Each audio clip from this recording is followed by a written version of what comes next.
Queridos hermanos, estamos en el domingo 33º del tiempo ordinario.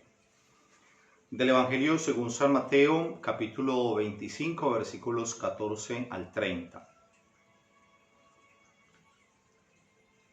En aquel tiempo Jesús dijo: El reino de los cielos es también como un hombre que al ausentarse llamó a sus siervos y les encomendó su hacienda.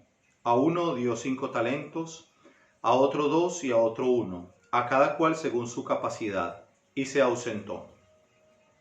Enseguida el que había recibido 5 talentos se puso a negociar con ellos y ganó otros 5. Igualmente el que había recibido 2 ganó otros 2. En cambio el que había recibido 1 cavó un hoyo en tierra y escondió el dinero de su señor. Al cabo de mucho tiempo volvió el señor de aquellos siervos y se puso a ajustar cuentas con ellos. Se llegó el que había recibido 5 talentos y presentó otros 5, diciendo: Señor, 5 talentos me entregaste, aquí tienes otros 5 que he ganado. Su señor le dijo: Bien, siervo bueno y fiel. Ya que has sido fiel en lo poco, voy a ponerte al frente de mucho. Entra en el gozo de tu señor. Se llegó también el de los 2 talentos, y dijo: Señor, 2 talentos me entregaste, aquí tienes otros 2 que he ganado. Su señor le dijo: Bien, siervo bueno y fiel. Ya que has sido fiel en lo poco, voy a ponerte al frente de mucho. Entra en el gozo de tu señor. Se llegó también el que había recibido 1 talento y dijo: Señor, sé que eres un hombre duro, que cosechas donde no sembraste y recoges donde no esparciste. Por eso me dio miedo y fui a esconder bajo tierra tu talento. Mira, aquí tienes lo que es tuyo. Mas su señor le respondió: Siervo malo y perezoso. Si sabías que cosecho donde no siembro y recojo donde no esparcí, debías haber entregado mi dinero a los banqueros. De ese modo, al volver yo, habría cobrado lo mío con los intereses.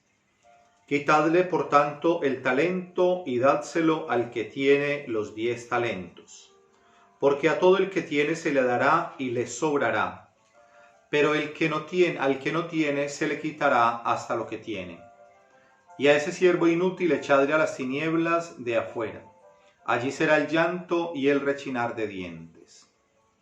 Palabra del Señor. Gloria a ti, Señor Jesús. Bueno, queridos hermanos, este Evangelio nos trae una enseñanza muy grande, tiene muchos elementos. Jesús habla frecuentemente en parábolas. Y en esta parábola, el Señor, que es Dios, deja sus bienes a unas personas.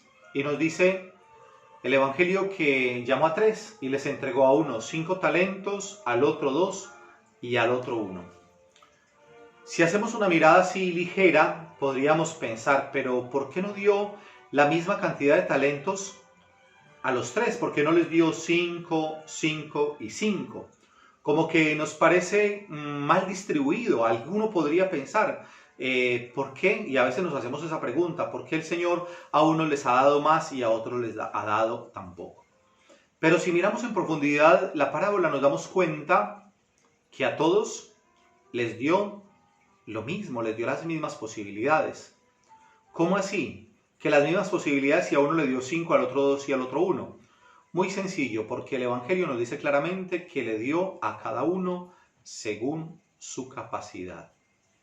Ya lo había dicho en otra ocasión, citando a Santa Teresita del Niño Jesús, con el ejemplo del vaso. Un vaso lleno de agua, uno grande que está lleno hasta el borde, y un vaso más pequeño lleno también hasta el borde. Se podría pensar que el que es más grande está más lleno, pero resulta que no. El vaso grande, que está lleno hasta el borde, y el vaso pequeño, que está lleno hasta el borde, están igual de llenos. ¿Por qué? Porque tienen el agua que son capaces de contener. Por eso aquí en el Evangelio, en el fondo, tenemos que entender que Dios a cada uno le dio talentos. En la antigüedad los talentos era el dinero. Como tenemos aquí en España, en Europa, el euro, como tenemos en otros países otros nombres de la moneda, por ejemplo en Colombia el peso. Pues en la antigüedad se llamaban los talentos. y también los denarios. Y esa palabra ha pasado en nuestra lengua, la palabra talento, como a dones también. Por eso decimos cuando una persona tiene talento, es una persona talentosa. Y cuando hablamos de talentos, hablamos de dones. Y hablar de dones significa de algo que yo he recibido. Cada uno de nosotros tiene talentos, cada uno de nosotros ha recibido dones. Es decir, que no es algo que yo poseo por mi propio esfuerzo. Obviamente que los dones, los talentos, nosotros los podemos multiplicar, como en el Evangelio lo hicieron 2 de estas 3 personas. Pero finalmente el talento, el don, es un regalo, viene del Señor. Qué bueno que cada uno de nosotros en este momento se pregunte o sea capaz de reconocer, bueno, ¿qué talentos tengo yo? Y sea capaz de descubrir esos talentos que el Señor le ha dado. Pensemos, por ejemplo, en un niño en la escuela, en el colegio, que es bueno para las matemáticas. Tiene un talento especial, le gustan las matemáticas, pero tiene una capacidad especial para las matemáticas. Pero hay otro niño, por ejemplo, que no le va muy bien en matemáticas, pero de pronto ese niño es muy bueno para idiomas, le va bien en inglés. Entonces, cada uno tiene un talento. Lo importante es que ese talento nosotros lo podamos poner a producir. Y no solamente poniendo el ejemplo del colegio, sino en nuestra vida cotidiana, en todos los lugares. Pensemos en un trabajo. Hay gente que en el trabajo tiene capacidad de liderazgo y entonces pues le encomiendan tareas de liderazgo. En una parroquia hay personas que tienen un gran carisma para el servicio, para ayudar a los pobres, para hacer cosas. Otra persona tiene el don de liderar en una comunidad, otra persona tiene el don de la palabra. Y así cada uno de nosotros tiene dones diferentes. ¿En dónde radica la novedad de este evangelio de hoy? ¿Hacia dónde quiere apuntar el Señor para que nosotros nos detengamos? Primero, que cada uno recibió talentos. Uno recibió 5, el otro 2 y el otro 1. Cada uno de acuerdo a su capacidad, como ya lo dije antes. Entonces todos recibieron lo que eran capaces de recibir. ¿Dónde está la diferencia? En lo que cada uno hizo con los talentos. El que recibió 5 talentos, pues se puso a negociar con ellos, los multiplicó. Y cuando vino el Señor a ajustar las cuentas, digamos, a ver cómo iba todo, es decir, cuando nosotros al final de la vida nos presentemos ante el Señor, entonces el Señor nos pedirá cuentas y nos dirá, bueno, ¿qué hiciste con los talentos que yo te di? El que tenía 5 talentos, que los había recibido, los multiplicó. Y hay un detalle muy importante, hay unas cosas similares entre el primero y el segundo, el que recibió 5 talentos y el que recibió 2. El que recibió 5 lo multiplicó y tenía otros 5, es decir, tenía 10. Y el que recibió 2 tenía otros 2. Y cada uno de ellos reconoce que el talento ha sido dado por el Señor. Vamos a ir directamente a la palabra del Señor en ese diálogo. Cuando llegó el de los 5 talentos, le dice al Señor, Señor, 5 talentos me entregaste, aquí tienes otros 5 que he ganado. Ese reconoce que el talento no era suyo, el talento se lo había dado el Señor, lo había recibido del Señor. El que recibió 2 tiene una respuesta también parecida en el diálogo con el Señor y le dice, Señor, 2 talentos me entregaste, aquí tienes otros 2 que he ganado. ¿Dónde viene la diferencia? En el tercero. El que recibió un talento, ya sabemos lo que hizo con su talento, lo metió bajo tierra, se lavó las manos y entonces dijo, no, pues es que de pronto podría pensar, de pronto se me extravía, se me pierde, entonces lo voy a meter en un hoyo, voy a hacer un hoyo en la tierra, lo meto allí y así cuando me lo vengan a reclamar, pues lo entrego. Y entonces miren el diálogo de este tercero, cómo difiere de los otros 2. El que había recibido un talento dijo, Señor, sé que eres un hombre duro, que cosechas donde no sembraste y recoges donde no esparciste. Por eso me dio miedo y fui a esconder bajo tierra tu talento. Aunque reconoce que el talento venía del Señor, no reconoce que ese talento le fue entregado, como los otros 2 que dijeron al Señor, me entregaste, 5 talentos me entregaste. En cambio el último, como que deja el tema en que el talento es del Señor, no lo asumió nunca como un regalo, no lo asumió como un don que el Señor le dio. Por eso dice, mira, por eso me dio miedo y fui a esconder bajo tierra tu talento. No dice el talento que me diste, como los otros que lo multiplicaron, sino tu talento. Mira, aquí tienes lo que es tuyo. Qué fácil esto, ¿no? Es la forma más cómoda. Entonces, aquí está, ese talento no tuvo nada que ver conmigo. Yo no me sentí identificado con ese talento, ni siquiera reconozco que tú me lo diste, por eso ni lo multipliqué, sino que este es tu talento. Y aquí te lo devuelvo, te lo entrego. Ahí es donde está la diferencia, en la actitud. Y miren lo que dice el Señor. A los otros dos les había dicho, siervos fieles, pasen al banquete del Señor, y les entregó otra responsabilidad, porque el que es fiel en lo poco, es fiel en lo mucho. En cambio a este, ¿qué le dice el Señor? Siervo malo y perezoso, holgazán. Si sabías que cosecho donde no siembro y recojo donde no esparcí, debías haber entregado mi dinero a los banqueros, de modo que al volver yo habría cobrado lo mío con los intereses. Y miren esto tan tremendo aquí en el Evangelio. Quitadle por tanto el talento y dádselo al que tiene los 10 talentos, porque a todo el que tiene se le dará y le sobrará, y al que no tiene, hasta lo poco que tiene, se le quitará. Una luz interesante, y no voy a entrar aquí en terrenos políticos, pero creo que nos podemos entender fácilmente en lo que quiero expresar en este momento. Vivimos en un mundo donde se nos habla mucho de justicia social, se nos habla de igualdad, y entonces nos dicen que todo debe ser distribuido por igual, que todos tienen derecho a tener lo mismo. Entonces, el que trabaja, el que madruga a trabajar, el que va y hace esfuerzo para sacar adelante su familia, el que es empresario, por ejemplo, o el que trabaja y cumple con su horario de trabajo y se sacrifica y no trabaja tanto por cumplir un horario, sino porque le pone ganas y le pone empeño, pues ese recibe su salario. Pero resulta que queremos también que los que no hacen nada, el holgazán, el que se levanta a las 11 de la mañana, el que no hace nada en todo el día, pues ese también que reciba la misma cantidad. Eso es lo que nos quieren decir. Eso es lo que nos están diciendo. Le voy a decir una expresión bastante fuerte, puede sonar un poco chocante, pero existen muchas personas que les gusta vivir como parásitos, como sanguijuelas, chupando la sangre, como que otros me tienen que dar, porque eso es lo que estamos diciendo, ese es el discurso que estamos manejando. Y resulta que no. Resulta que hoy el Señor nos está dejando claro en la palabra la importancia también del esfuerzo. Y para nosotros la justicia y la lógica de la justicia es que todos tengan por igual, independientemente que le merezca, que no lo merezca, que lo trabaje, que se esfuerce o que no se esfuerce. Todos tienen derecho a tener por igual. Mientras que el Señor, que dice aquí, quitadle el denario a ese holgazán y dárselo al que tiene 10.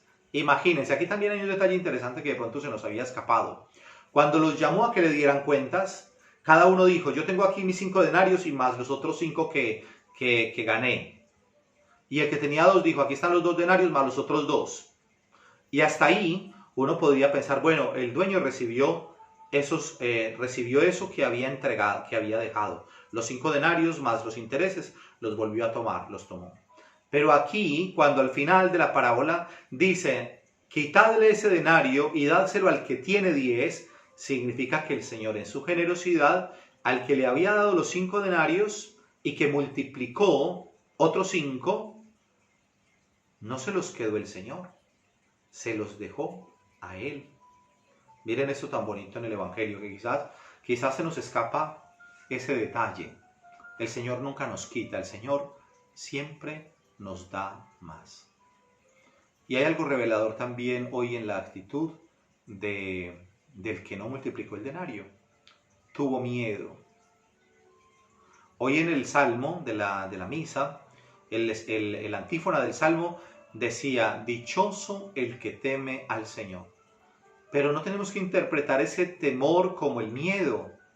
No tenemos que tener miedo al Señor en el sentido de un Dios justiciero, implacable. Dios es un Dios de amor. nos ama profundamente, conoce nuestras miserias, es más, asumió nuestra naturaleza, se encarnó, cargó con todos nuestros pecados, nos ama infinitamente, está buscando salvarnos por todos los medios, nos ama. Al pecador más empedernido el Señor lo quiere salvar. Hay más alegría en el cielo por un pecador que se convierte que por 99 justos que no necesitan conversión. El Señor nos ama. Entonces, no es el miedo. Uno de los dones del Espíritu Santo es el temor de Dios, pero no el temor del miedo, sino el temor que se traduce en amor. Cuando yo me siento profundamente amado por el Señor, entonces busco cumplir sus mandamientos, no porque sea una imposición, porque sea una norma, sino que es la manera de responder a ese amor. Cuando me siento profundamente amado, entonces también respondo amando. Esa es la belleza del Evangelio, hermanos.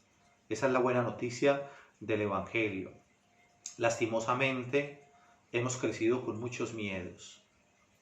Yo personalmente en estos días he estado reflexivo y he estado pensando, porque aunque soy sacerdote, soy un ser humano, tengo una historia, como todos, tenemos historias de familia, de nuestro entorno, y he estado mirándome mucho en estos días, mirándome y también pidiéndole al Señor que me ayude a trabajar mis miedos, porque yo creo que todos nosotros tenemos miedos de muchas cosas.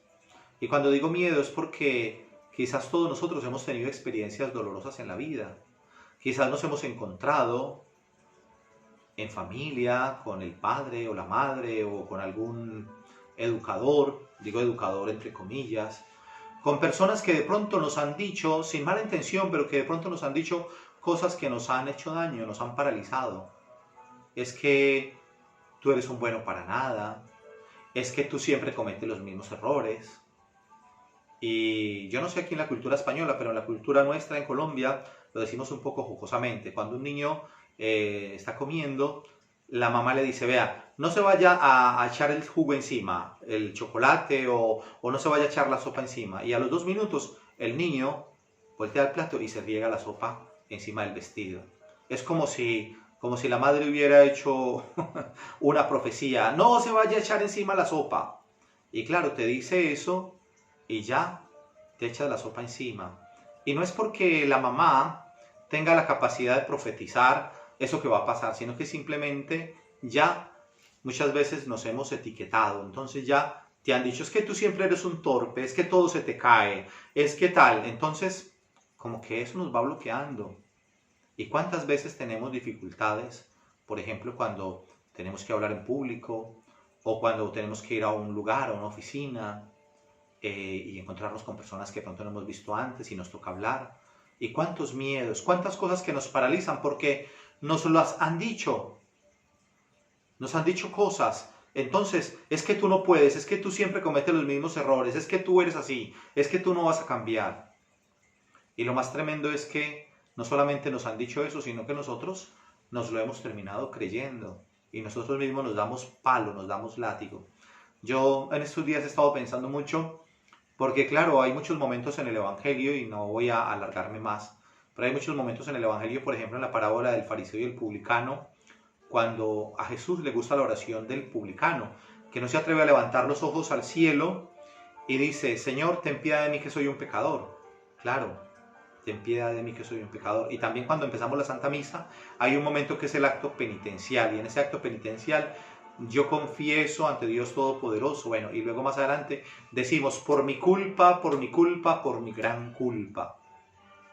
A ver, claro, está bien también que seamos capaces de reconocer que nos hemos equivocado, porque alguien también podría decir, no, pues es que yo no tengo sentimientos de culpa, y entonces pues son también personas que pueden ir haciendo muchas cosas por el mundo, maltratando a la gente, haciéndole daño, pero no, son perfectos, nunca se equivocan, nunca reconocen nada, y entonces eso también es dañino. Por eso tenemos que buscar siempre el punto de equilibrio, es decir, que en esas oraciones cuando decimos al Señor, Señor, soy un pecador, que nos sintamos no con ese sentimiento de culpa, de sentirnos lo más insignificante, de sentirnos los más miserables, porque Dios no quiere eso. Yo tampoco creo que un papá o una mamá cuando su hijo se equivoca y pide perdón, el papá o la mamá van a estar gozando que el hijo se sienta el más ruin y el más malo de este mundo y el papá y la mamá estén gozando porque él se siente así, no. Pero sienten alegría que el hijo sea capaz de reconocer que se ha equivocado. Entonces que podamos también pensar en eso, que podamos pensar en que sí hay momentos en que pedimos perdón al Señor por nuestros pecados, pero que no vivamos con sentimientos de culpa, porque los sentimientos de culpa nos paralizan, y que seamos muy delicados en el lenguaje, porque también el lenguaje tiene un poder impresionante. Las palabras, nuestras palabras cuando son palabras amables, dulces, son palabras con las que podemos levantar el ánimo a una persona. Le podemos decir, tú puedes, tú tienes que creer también en ti. Y es verdad que sin el Señor no podemos hacer nada y no podemos pensar en que toda la fuerza radica en mí. Hoy precisamente son los talentos que vienen de Dios, no de nosotros. Pero aún reconociendo el talento que tenemos del Señor, que seamos capaces de no tener miedo, de poderlo potenciar, que podamos decir, sí, yo soy capaz, yo soy inteligente, no por mí mismo, sino porque tú me has regalado la inteligencia. Yo soy capaz, yo puedo, que seamos capaces de quitarnos de la cabeza todos esos sentimientos de culpa que nos han achicopalado, decimos en Colombia la palabra, que nos han disminuido, que nos han hecho a veces sentir como una piltrafa. Eso no es lo que quiere el Señor. El Señor nos quiere a nosotros viviendo alegres, viviendo en la dignidad de hijos de Dios. Obviamente reconociendo que todo viene de Él, que no es nuestro, que toda la gloria es para el Señor. Bueno, queridos hermanos, vamos entonces a terminar aquí, a darle gracias al Señor. El Señor esté con vosotros. Y la bendición de Dios Todopoderoso, Padre, Hijo y Espíritu Santo, descienda sobre vosotros y permanezca para siempre.